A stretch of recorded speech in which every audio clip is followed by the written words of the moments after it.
Hello everyone, Earl Henderson, Primordial Defense. Thank you for watching. I have another Monday quarterback video for you. I'm going to play this video and talk about things that are going on to better explain what's going on and talk about things that I think that are being done right and or done wrong. This is a news release from Polk County Sheriff's Office, and it's involving a officer-involved shooting, but they don't focus a whole lot on the footage from the incident. They kind of talk about it, but they kind of go into more about the perpetrators, how news media doesn't do their job correctly, kind of goes into some politics of stuff. I watched just a few little snippets of this video, and I thought, hey, this is a great video to do. So it's not so much a review of the shooting itself, but really all the other stuff in life and in the world that goes into these incidents and why we see incidents like this continuing to occur, you know, the coddling and pandering of the criminals, etc. So just really thought it was probably going to be a really good overall video. So let's get into it. Hello everyone, thank you for being with us. First, I'd like to introduce Chief Sam Taylor from as you know, the Lakeland Police Department. We gave you a briefing last night, and you will find that the information that we provide for you today is remarkably close to the initial information that we released.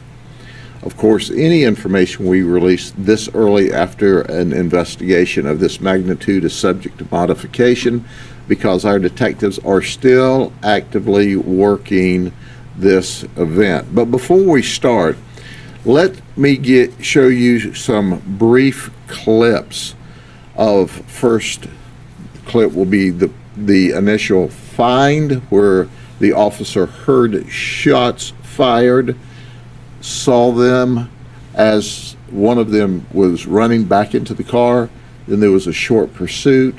Then you'll see the second clip, short clip, where the officer was chasing the suspect, and the suspect ran around the corner, turned around, and shot at the police officer. And we will show you not only a couple of seconds of that, but we'll also show you a freeze frame so that you actually can see how the guy was not only not shooting back over toward the officer, but actually turned and squared off in order to shoot at him.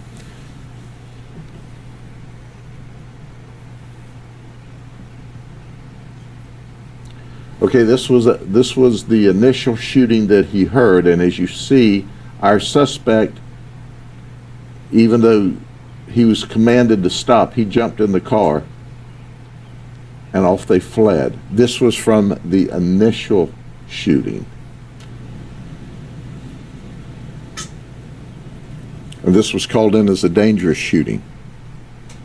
And the pursuit, now our suspect with the firearm to the left, and you can see the firearm in his hand. The car is left on its own to wander down the street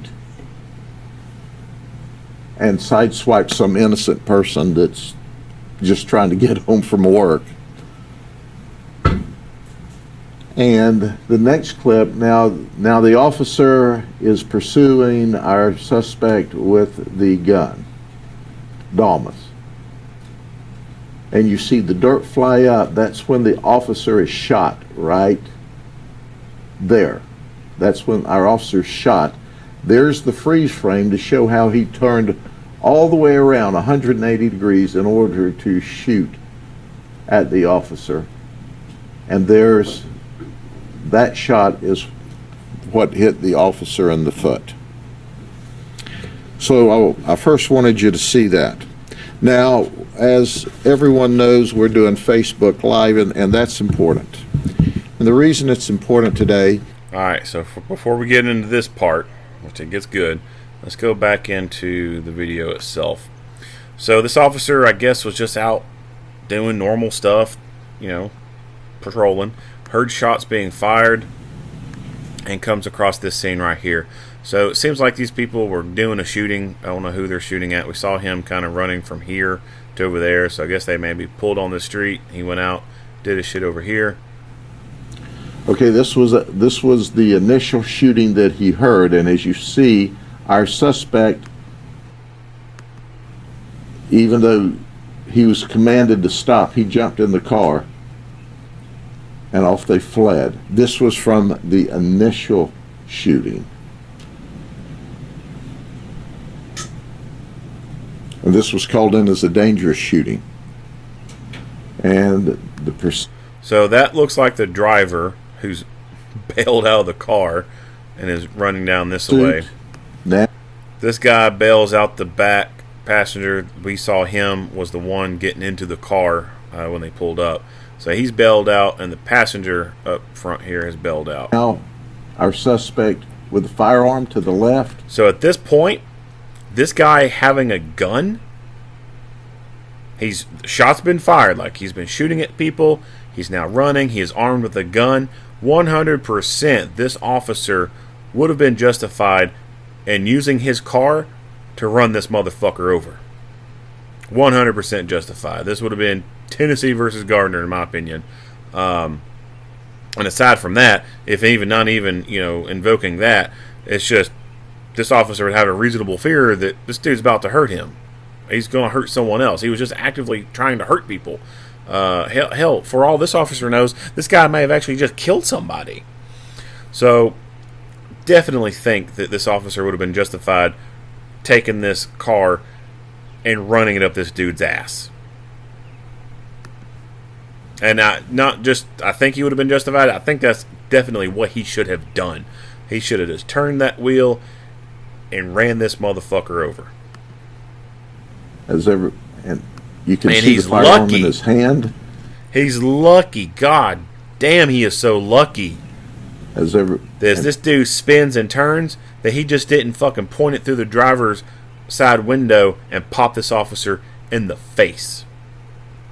Because that could have happened super easy. Super, super easy. Suspect with the firearm to the left. And you can see this officer could have been killed right there. See the firearm in his hand. The car is left on its own to wander down the street and sideswipe some innocent person that's just trying to get home from work. And the next clip, now the officer is... So I'm assuming this officer bailed out of the car and was hot on this dude's tail. Pursuing our suspect with the gun. Now, the thing that sucks about someone rounding a corner before you, and there's a time delay before you get to that corner, they could spin around really quick and be waiting for you to come around that corner. So you've got to be careful about how you negotiate corners. Sir is pursuing our suspect with... Instead of trying to cut through right here like all these other lazy people have done, you can see this worn path right here. It could have been to this officer's better interest to stick to the sidewalk, give a large enough roundabout right here, large enough girth here to safely negotiate this corner right here so that he just doesn't blindly, boom, come right here to this right here. Dalmas. And you see the dirt fly up.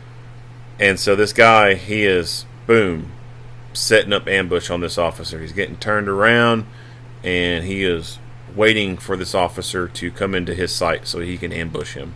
That's when the officer is shot, right there. That's when our officer's shot. There's the freeze frame to show how he turned all the way around 180 degrees in order to shoot at the officer. And there's that shot is what hit the officer in the foot.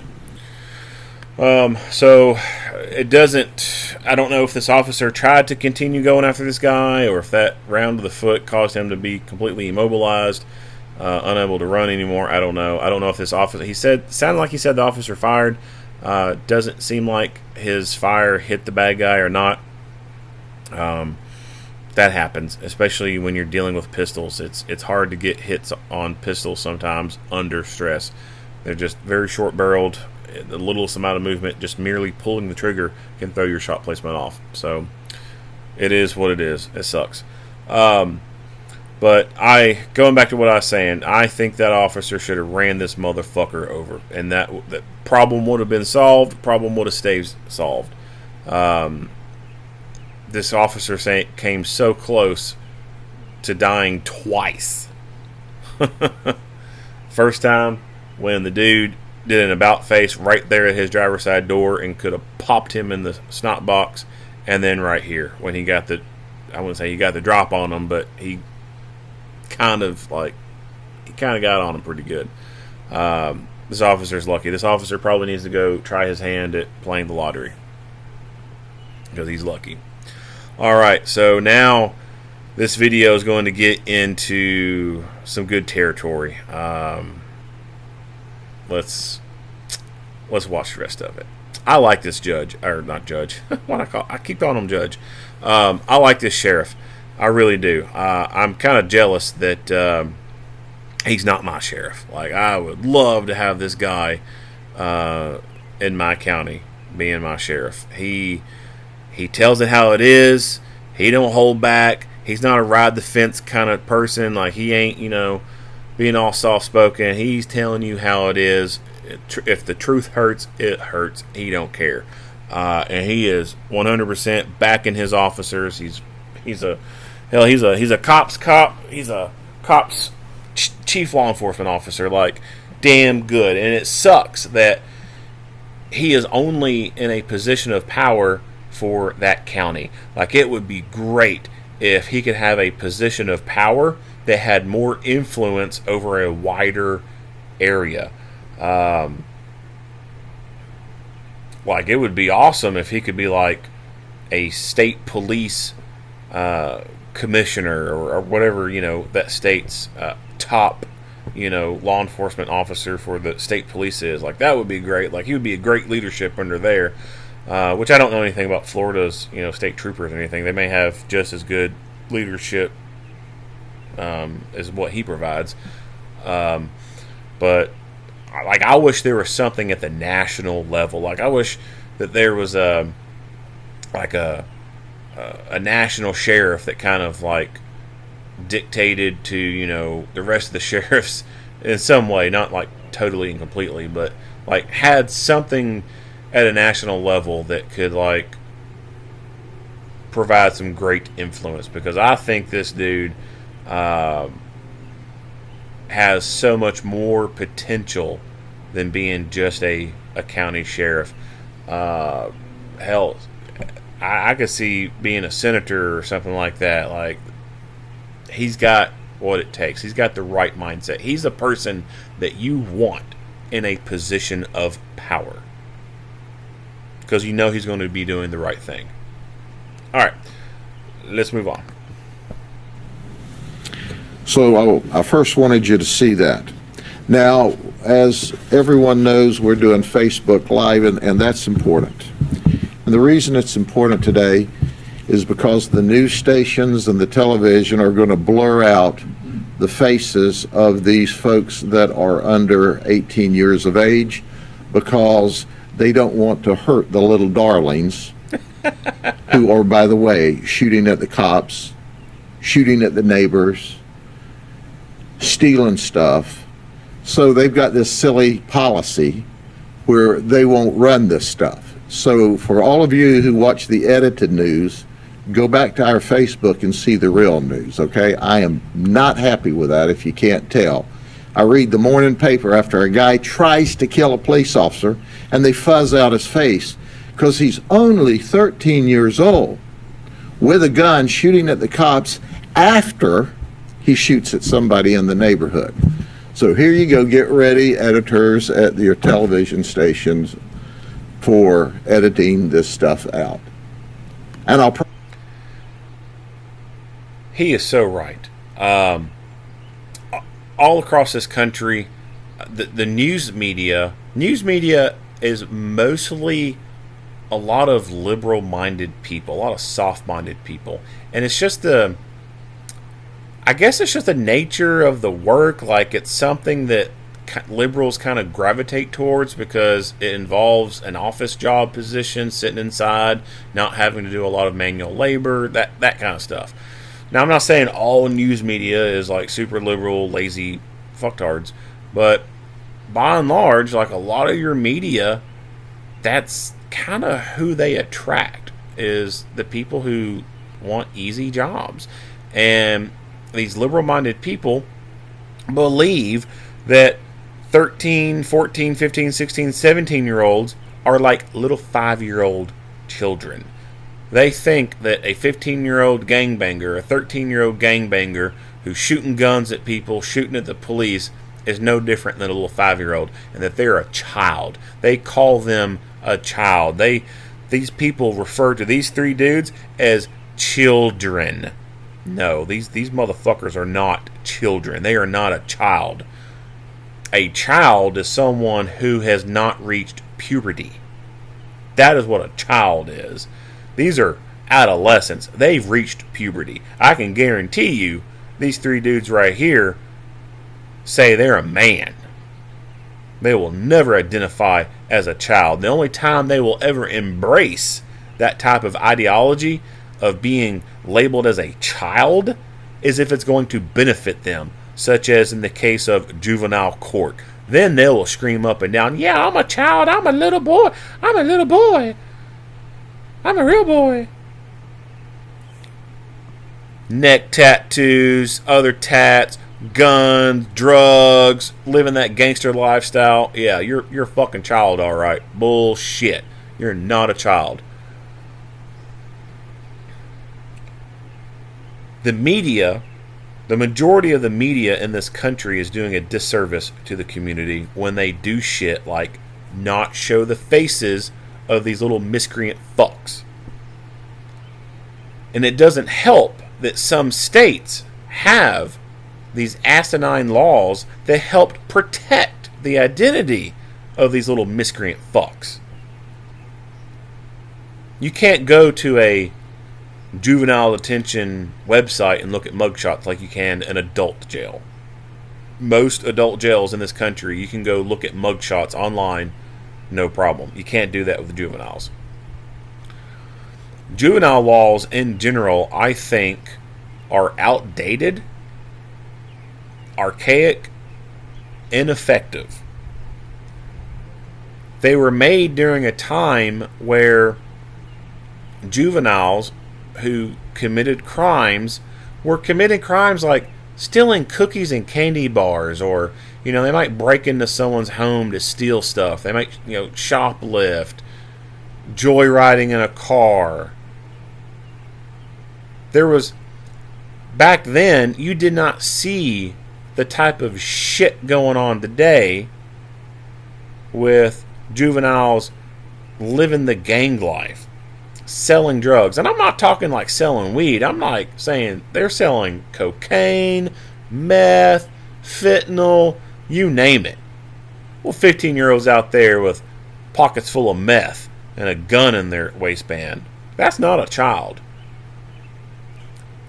But they're out there doing this stuff pretty much just like their adult counterparts.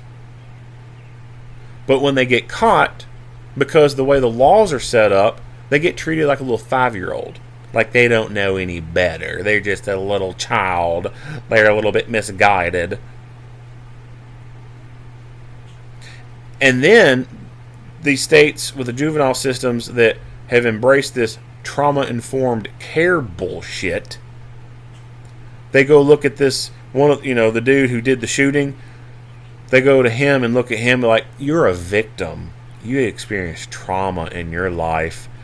You're a victim. This is why you did what you did, because you experienced trauma at a young age. Yeah. Calling a criminal, an attempted murderer, or even murderer, a fucking victim. Like, how asinine, how out of world, backwoods, fucking psycho crazy shit is that? To say that a killer is a victim. Motherfuckers have lost their fucking minds. But the general public doesn't know that that shit goes on because there's like this general secretness, this confidentiality with juvenile matters. You can't go into a courtroom that's holding juvenile court. You can't walk into it. You have to be involved in some way for that court. It's a closed court session. Now, you in your town, you see a murder happen with an adult, between two adults, you can go walk in that courtroom. Even if you don't know anybody in there, you have no ties to that shit whatsoever. You, as a citizen who just wants to see the trial and see what the hell's going on, you can go walk in that courtroom and watch that trial. You can see what goes on. But you cannot do that in a juvenile court. It is a closed court. You cannot go in there. The laws are set up for secrecy for juveniles. And agencies oftentimes will not release names or even photographs of juveniles because the way their laws are written up. And the laws are written that way to, from the premise of juveniles are going to be given a second chance, right? Like they're going to be worked with, try to put them back on the right track, get them to where they need to go. This incident of them stealing a candy bar doesn't need to be getting out to the public. Them experiencing truancy, like, do we really need to see mugshots of a kid who skips school? No, not really. Do we need to see the mugshots of a 15-year-old who robs people? Abso-fucking-lutely. We need to see what those little fuckers look like. That way we can avoid them. That way, parents who have kids who are going to school with these little miscreants, they know what they look like. They know, hey, don't be go hanging out with him. I saw him on the news.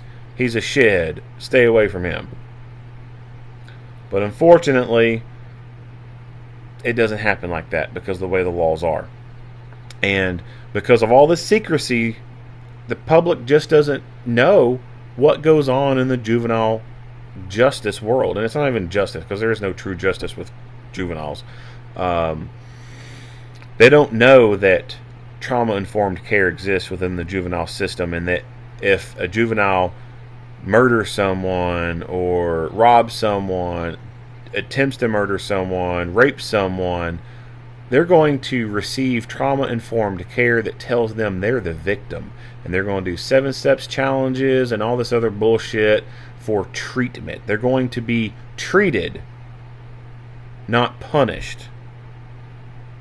There's no punishment in some of these juvenile systems. It's treatment. So when they're in detention, they still get some form of trauma-informed care, but because they're being held until they are being found guilty of something, oftentimes they are not held very long in a juvenile detention center. They're released pretty quickly, unless it's for something super, super serious. A lot of times they're released early, put on ankle monitor, etc. In Kentucky, they have to, deal with a court-designated worker. The court-designated worker is someone who's basically under the Department of Public Advocacy. And actually in Kentucky, peace officers, when they go to take a juvenile into custody, they can't even take them straight to detention. They have to call the CDW first and get permission to lodge the juvenile offender. Oftentimes the CDW will say release the guardians, and you have to release them to guardian. The courts will do pretrial diversions, so that's another thing the public doesn't understand.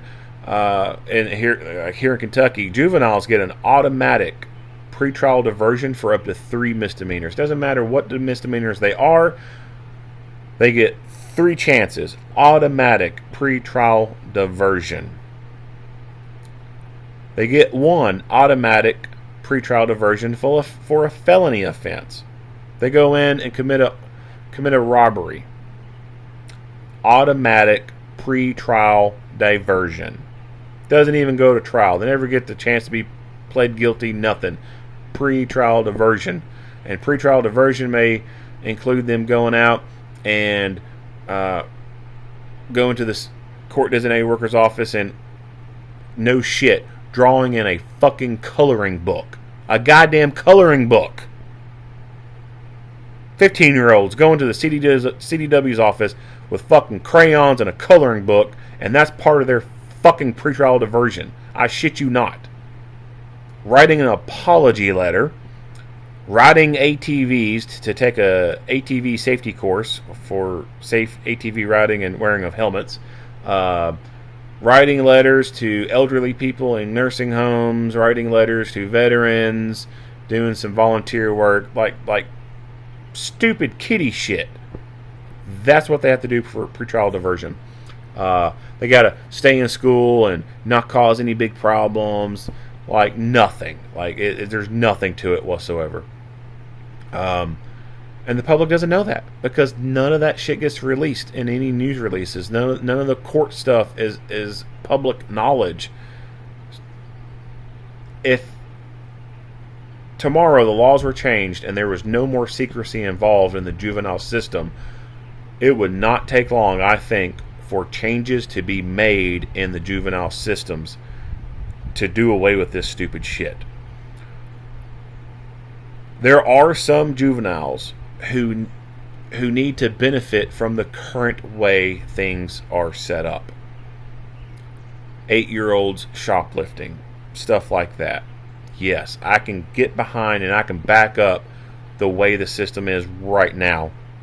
But when it comes to 13-year-olds, 12-year-olds, 15, 16, 17-year-olds out there committing serious crimes, robbing people, trafficking narcotics, shooting at people, shooting at the police, no, they do not need to benefit from the juvenile system. They need to be treated as adults. Now, there are juvenile systems that have a way to try and charge them as adults, but it's a longer process, and while that's going on, they still get held within the juvenile detention facility. They still are remanded to a juvenile facility, and so they still enjoy the benefits of being treated as a 5-year-old. In a juvenile facility, they are given snacks throughout the day. Literally, they get like 3-4 fucking snacks throughout the day. They get 3 meals, breakfast, lunch, dinner, and then they get snacks in between those. Get a nighttime snack. They get to have recreation time multiple, at least 2 times during the day. They get access to a PlayStation or an Xbox. It's fucking crazy. It is. Like literally, like snacks. I mean, like Teddy Graham crackers, Pop-Tarts, apples and bananas. I mean, snacks. Literally, they get snacks throughout the day. That shit don't happen in adult jails and prisons. But they're little children, and you gotta give snacks to little children. Fucking 15-year-old gangbangers do not need to benefit from that. They don't need to get to enjoy that at all. There should be a different system set up for those type of offenders, those type of violent offenders who are too far gone from the actual real juvenile realm. Like, they are no longer at that mental capacity like other regular 13-year-olds are. Whichever one's 13, which I think it's this one because he has the hair that matches the one running. Him, 13 years old, he is not at the same mindset as other 13-year-olds elsewhere in this country. He's at a mentally a bit of a higher age with things that he's been experiencing and doing so far in his little criminal career. He's no different than an 18, 19-year-old gangbanger sitting in jail right now. The only difference between him and an 18 to 25-year-old is the fact that he's only been around the sun 13 times. That's it. That is the only fucking difference. He is just the same as any other 18, 19-year-old who shoots at people. He's the same as any other 18, 19-year-old that tries to kill a police officer. No different. Alright. Moving on. And what child has a full neck tattoo like this?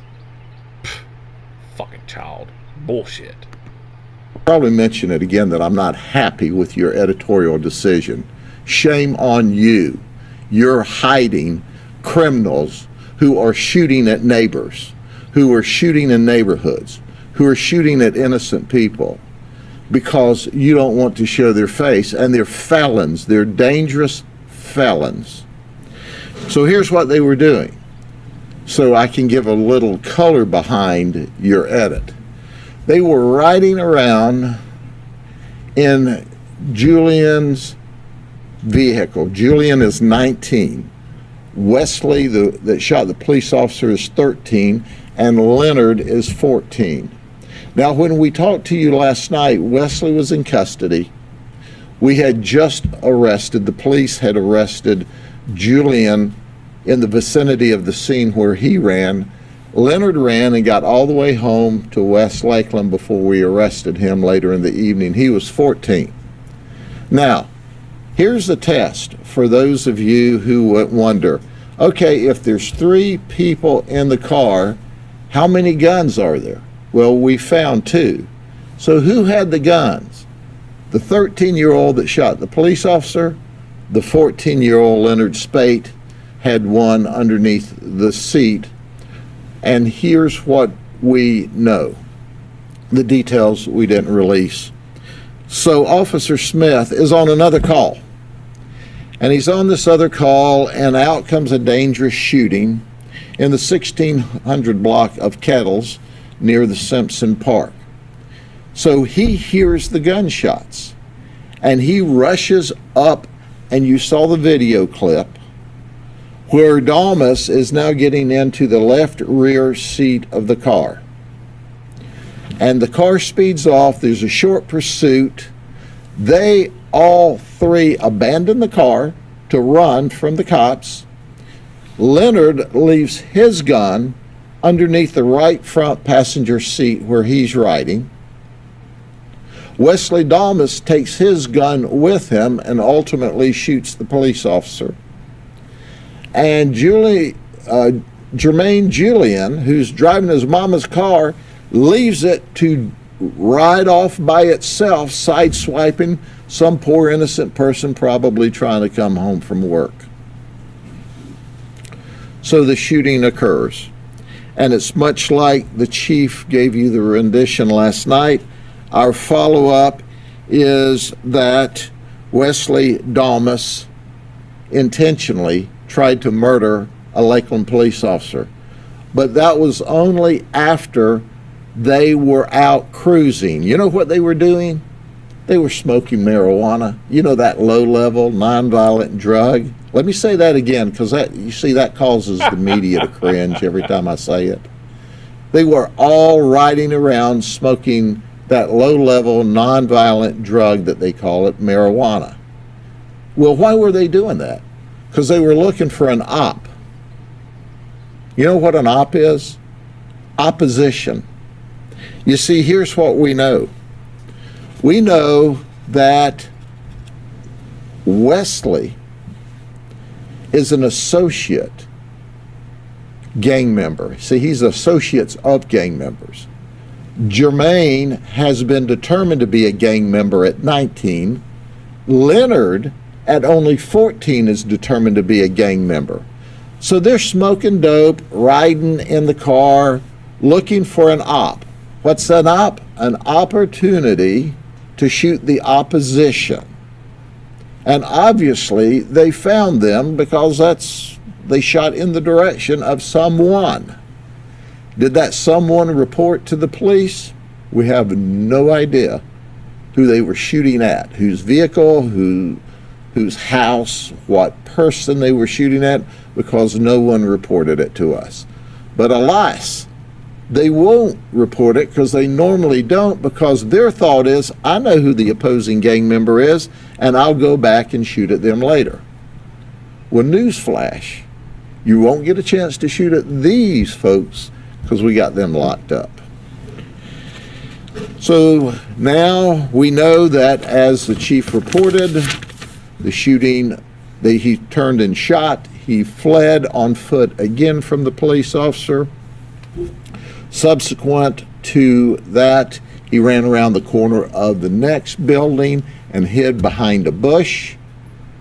And Wesley then, when the police Officer Smith, noticed that nobody's here, he looked back, and behind him, he sees Wesley, still firearm in hand, jumps up and tries to get away again, and that's when there's another engagement, and Wesley shot.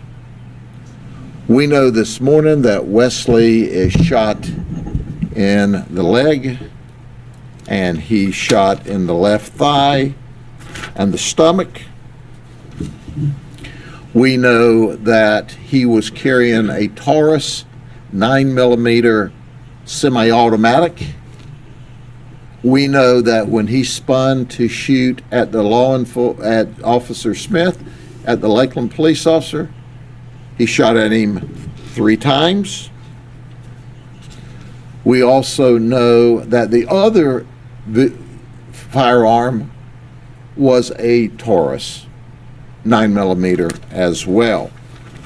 But you know what's interesting about this? Now I'm going to make another group of people not happy, but you should understand that when you leave your firearms in your vehicles at night, this is the thieves that are stealing them. That's right. 100%. Now, as a gun person, when I say I'm a gun person, like I'm the type of gun person who does not believe in the National Firearms Act. I believe that we should be able to go out and buy belt-fed machine guns. I should be able to go buy a fucking grenade launcher. I should be able to buy grenades. That's not the kind of gun person I am. However,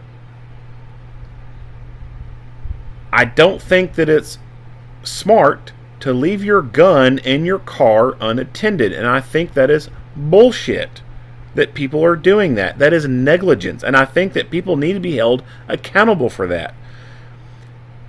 And they need to be punished. But when you say that, a lot of other gun people are like, "Rah!" It's like that meme of that cat screaming. They're like, "Rah! Me, my rights." No one's saying anything about your fucking rights, man. Like, what we're saying is don't be leaving your gun unattended in your car and allow it to be easily fucking stolen. And then they're like, well, they shouldn't be stealing from the car in the first place. No fucking shit. No shit, they shouldn't be stealing from the car. But your stupid ass shouldn't be leaving your gun in your car and making it easy to be stolen. That's no different than leaving an open bottle of painkillers sitting on a coffee table when you have a house that has little toddlers in it. They don't know what narcotics are. They don't know what Xanax is. They don't know what Percocets are. They don't know what hydrocodones are. They look at it, they're going to think it looks like candy. It looks like a Pez candy or something. You could have a kid eat a handful of freaking pills and then OD on them. Hell, take one pill and die off of it. Because someone would be negligent enough to leave their pills laying around on a coffee table. If you leave your guns laying around, you're negligent. You are a part of the problem. You are the one who is giving the anti-gun crowd the ammo, pun intended, to come after our gun rights. Yes, you who leave your guns in the car unattended, you are jeopardizing our gun rights.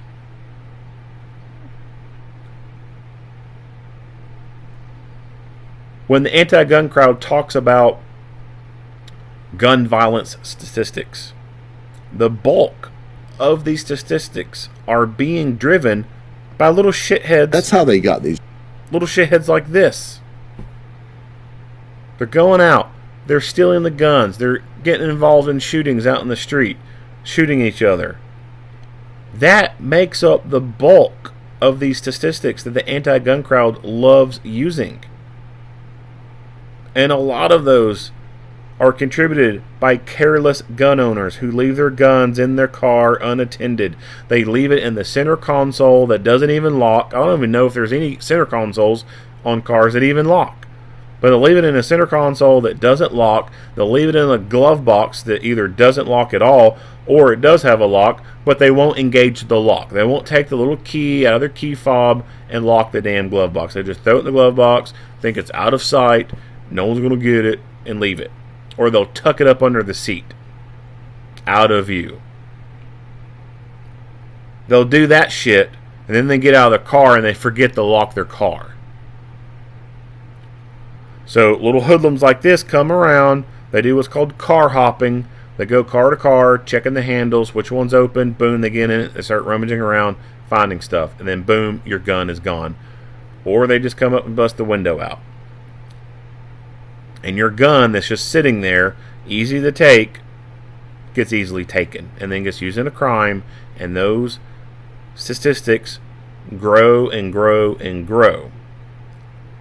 If you have not been paying attention to the news lately, it is fierce right now with the way a lot of news media are, especially CNN. It's very fierce right now with how they're reporting all these gun-related incidents.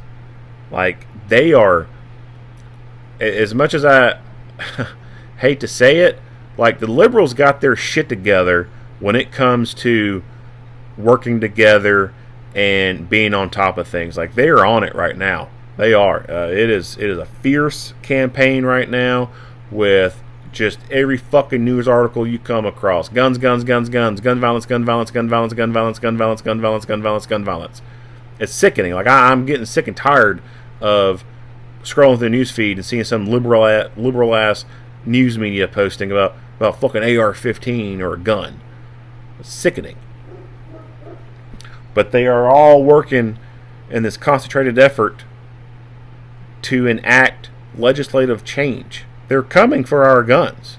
They're going to tell you, oh, we're not wanting to take your guns. We just want common sense gun control. Yeah, well, okay. They're coming for the guns. And for you people who leave your guns laying around, you are going to cause that to happen.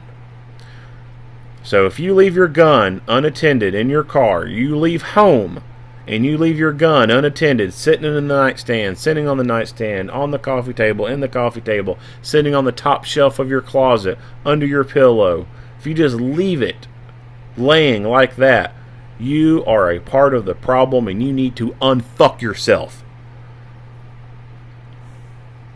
You're putting our rights at risk. Buy a safe. You'll spend all this money on other stupid shit. Your fucking Starbucks coffee and fast food and apps on your phone and a bunch of other frivolous bullshit.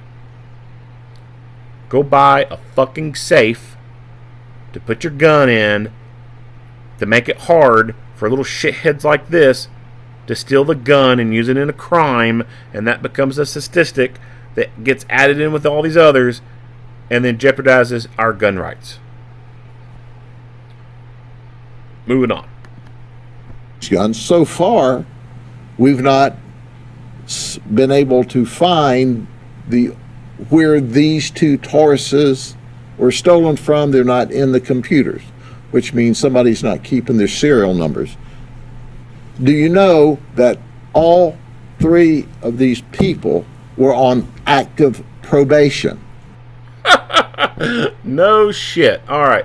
So, he talked about serial numbers. So, when you buy a gun, take a picture of the serial number and email it to yourself. Put in the subject. If you got a Glock 17, put in the subject of the email, Glock 17, and write that serial number. That way, if your gun is ever stolen, you can check your email to tell them what the serial number is. You'd be amazed by how many people have no idea what the serial number to their gun is. They threw the box away. They don't have any paperwork for it anymore. All they know is it's a Glock. Some of them don't know what model it is. They sure as shit don't know what the damn serial number is. So lots of guns get stolen and the owners have no idea what the fucking serial number is.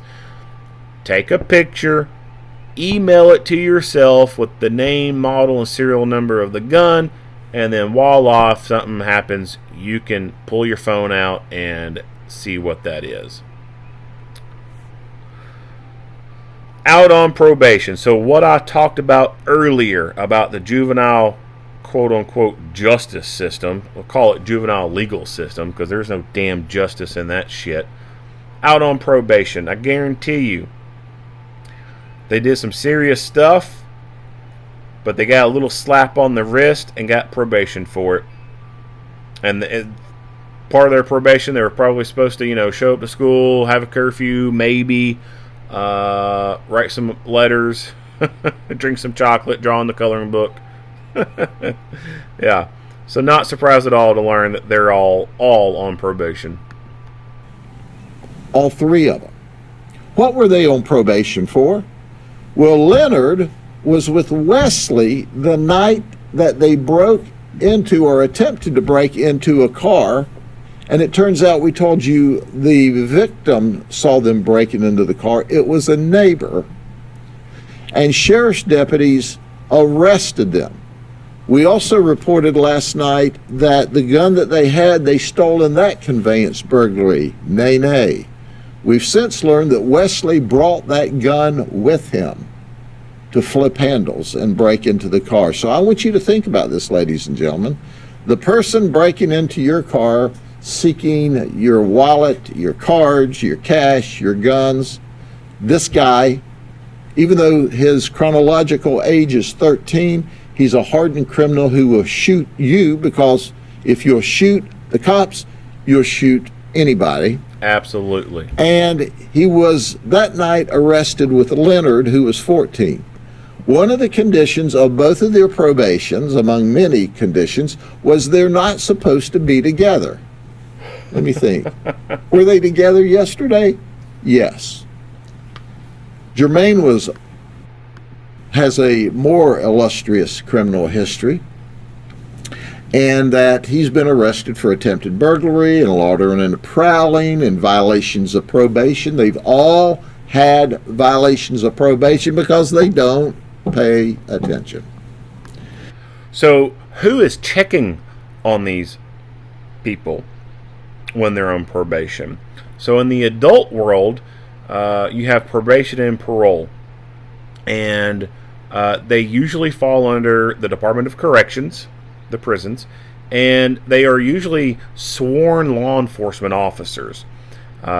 They carry guns, badges, cuffs. They can go out, leave the office, go out, check up on a person. If the person's not doing what they're supposed to do, if that person's not doing what they're supposed to be doing, they can arrest them and bring them to jail for parole or probation violation. In the juvenile system, it's not like that in many places. There is no adult probation and parole officer who goes out and checks up on juvenile offenders. It's under the juvenile justice system that a caseworker is the one who checks up on them. And if they even check up on them at all, a lot of times these lazy quacks will make a phone call. They'll call and say, "Are you been going to school?" "Yeah, I've been going to school." "Oh, that's great." Check. "You been staying away from Leonard?" "Yeah, okay." Check. Like, they don't go verify shit. They're lazy. They are lazy people.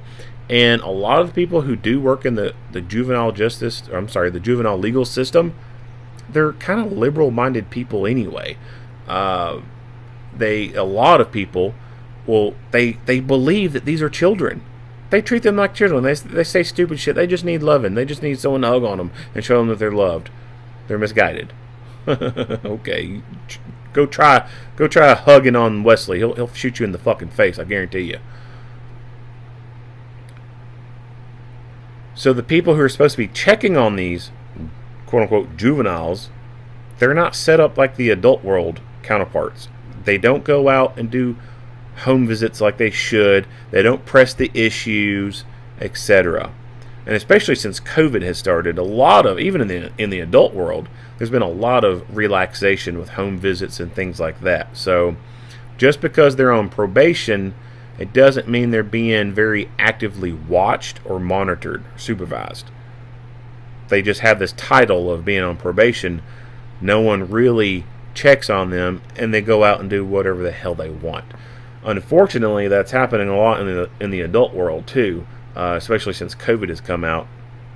A lot less house visits, and then you got some supervisors and administrators out there in the probation world who put in these bullcrap administrative policies that prohibit the probation and parole officers from going out and doing stuff because they don't want to deal with any fiascos. You know, they don't want any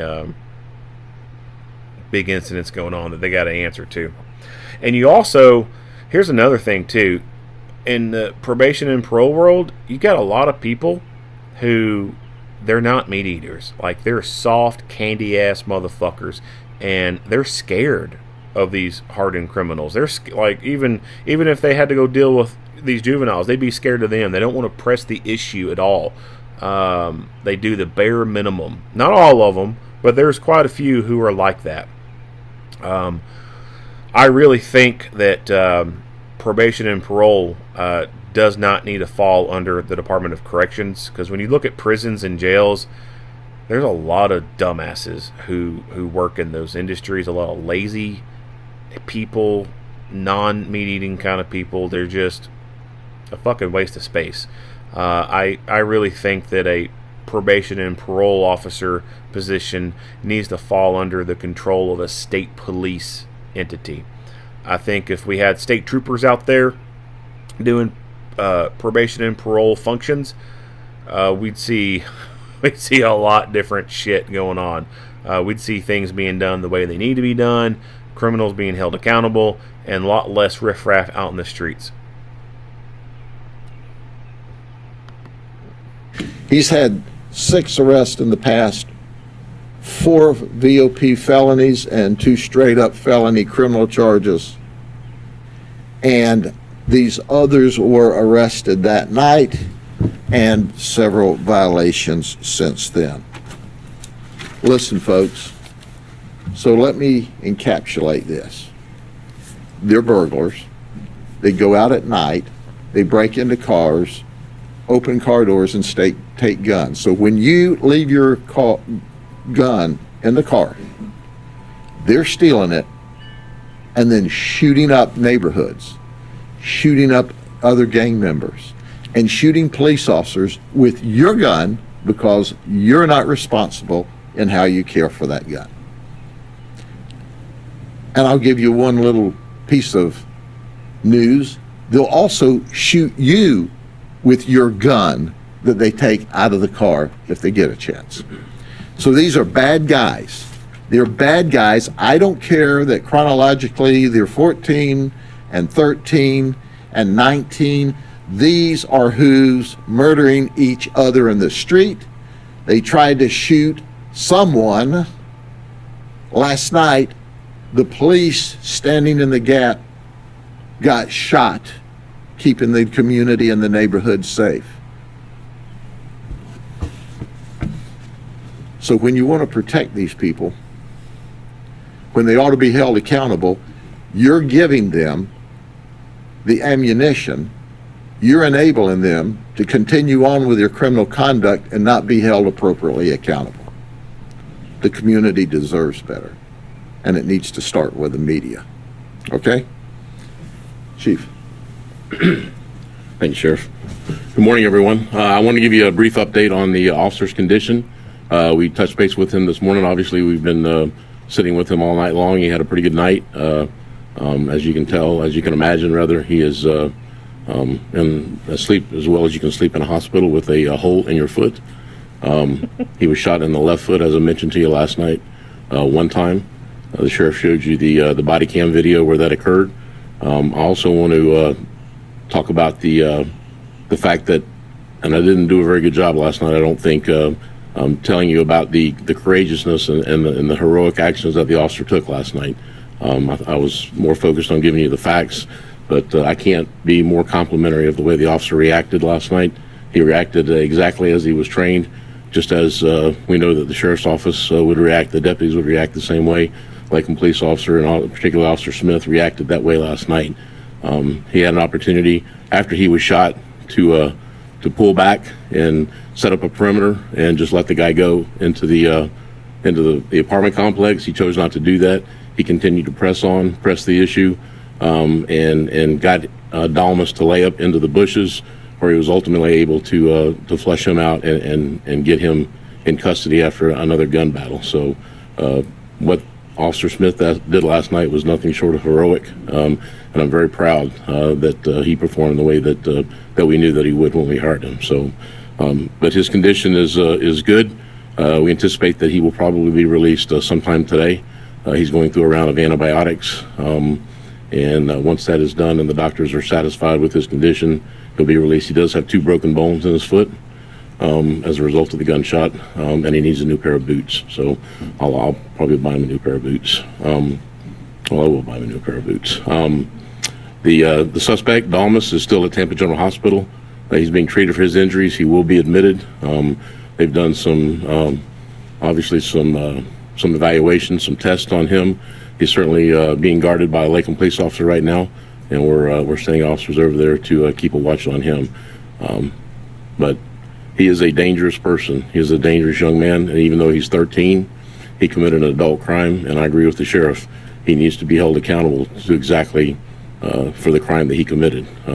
You can't be 13 and continue to get away with crimes like this, and I agree wholeheartedly with the sheriff. I do want to show you one photograph, which I think is instructive. This is shortly after they bailed out of the car and were running down the sidewalk. This is from the in-car camera of Officer Smith. It is a still photograph. He ran down the sidewalk, running east on the sidewalk, at which point Officer Smith tried to cut him off with his car. He turned around and ran back to the west. He's fortunate, and by he I mean Officer Smith is fortunate, that Dalmas decided not to just wheel around and shoot Officer Smith in the head, because Officer Smith had a lot going on at the time. He's trying to give instructions on the radio. He's trying to navigate his police car. He has a lot of things going on in the cockpit of that car, and he would have a difficult time getting his weapon out and defending himself. Fortunately, Dalmas decided to run. Instead of not engage him, he decided to engage him later. But this is a still photograph. For those that didn't see the video clearly, you can clearly see the handgun in his right hand that he's running with. And that's a still photograph off the in-car camera. So, all right. I also have some updates on some another call that happened in Lakeland this morning. I'll do that after the sheriff and I take questions. So if you have any questions, we'll be happy to stand for questions. So. Officer Smith was already in the neighborhood. Did he receive a call that there was a shooting in progress, or did he just hear the shooting and decided to pursue? Both. He was in the neighborhood dealing with another issue unrelated to this shooting. He heard the shots and then heard the call got over the radio and started immediately heading into that area. It was not at Simpson Park. Some of the reports I read last night that you guys reported that the shooting occurred at Simpson Park. That is not correct. It did not occur at Simpson Park. It was actually probably about 2 or 3 blocks west of Simpson Park. Okay. Are these gang members or just gang affiliated? Like, what's the difference? Well, they're gang affiliated. They're not certified. There's a process they have to go through to be certified as a gang member. These guys just are not old enough probably to have gone through that process and the paperwork, but they're well on their way to be fully associated or fully identified gang members. They're just not there yet. At least 2 of them. Is it possible these actions were trying to get that certification?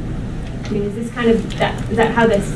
Yeah, I don't know what right now we don't have that information, so certainly that would be in their mind a check mark on their resume that they would probably present for certification. Yes, certainly a possibility. And can you clarify? Obviously, at this point, Officer Smith does not know, obviously, the age of the child, correct? Or the team is shooting at him? He doesn't know, doesn't matter really. He doesn't know the age and he doesn't know their name. You're damn right. It don't matter how fucking old you are. You're pointing a gun at someone, you got a gun, you're a combat age. That's it. Fighting age. An 8-year-old can pull a trigger just the same as a 20-year-old.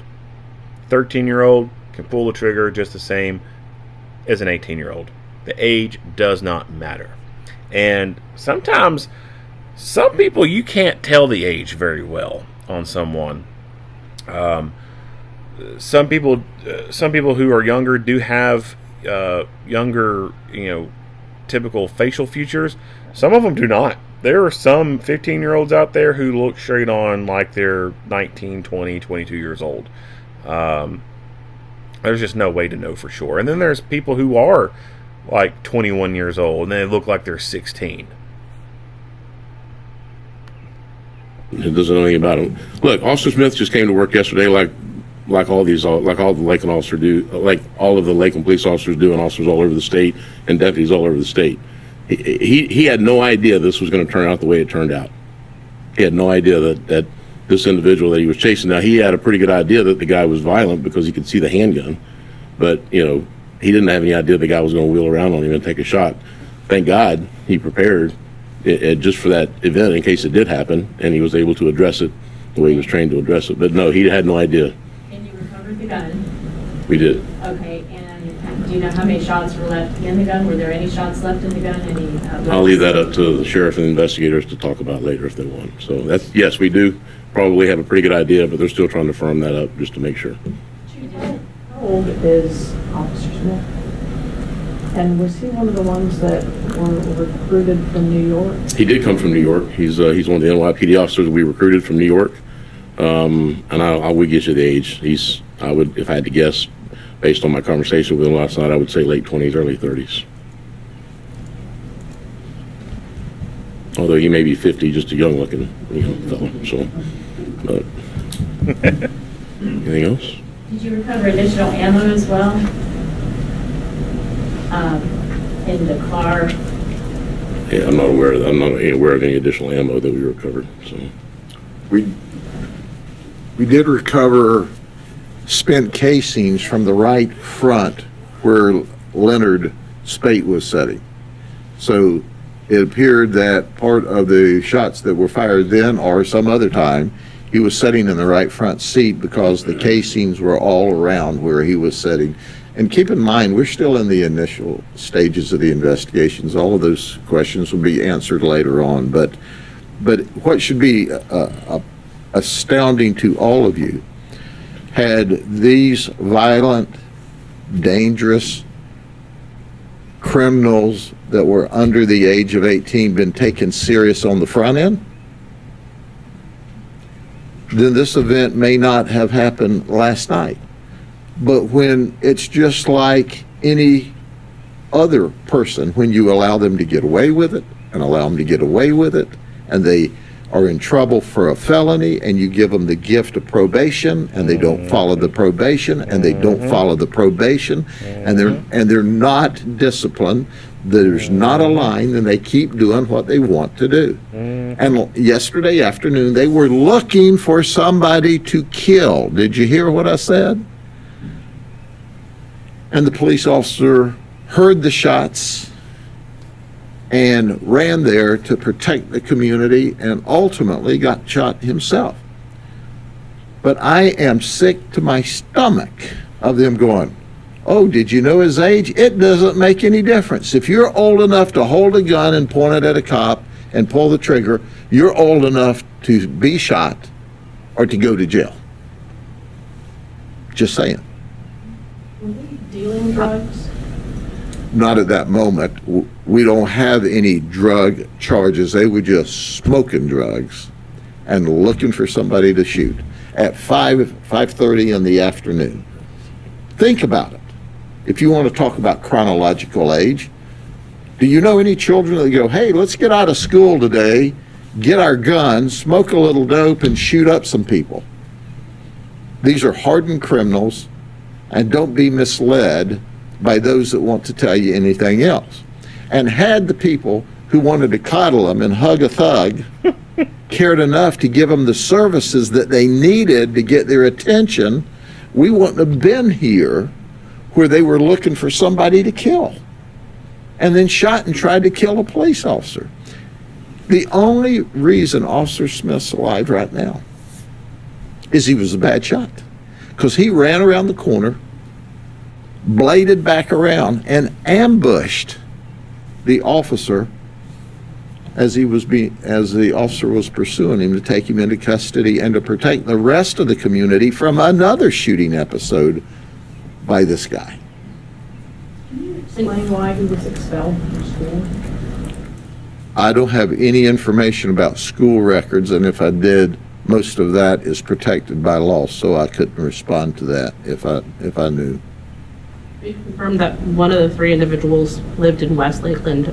And where? One of the three lived in West Lakeland. I'm assuming the other two also reside in Lakeland? Yes. Actually, I've got all of their addresses here. One of them lived on Kansas. One of them lived in, let me see, West 720 Emma Street. Jermaine Julian, the 19-year-old, lived at 720 Emma Street. Leonard Spate lived at 2581 Chestnut Woods Drive. And Wesley lived at 604 Kansas.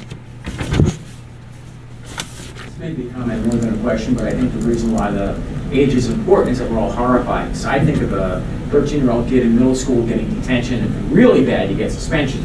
Now they're out trying to kill cops. It's just pretty overwhelming. And they're trying to kill cops who are trying to stop them from killing people in the neighborhood. So that should be the story. We got a 13 and a 14-year-old with a gun trying to shoot people up in a neighborhood, driven by a 19-year-old with a long history, and they've all been caught breaking into cars or attempting to break into cars. Is this related to the Iowa Street shooting? Are they related to that gang? There's no indication of that, no. Do we know what gang they're affiliated with? Well, we do, but we're not going to talk about it. We don't market for gangs. Right. What gang they're affiliated with? Well, we do, but we're not going to talk about it. We don't market for gangs. Yeah, so no sense in giving the gang name any attention, any shout outs, anything like that. The gang name does not need to be mentioned. Fuck their gang. Alright, so that's it on this video. If you like what you hear and see, go ahead and give me a like and a share. If you haven't already, hit the subscribe button and stay tuned for more Monday quarterback videos. Earl Henderson, Primordial Defense. Thank you for watching.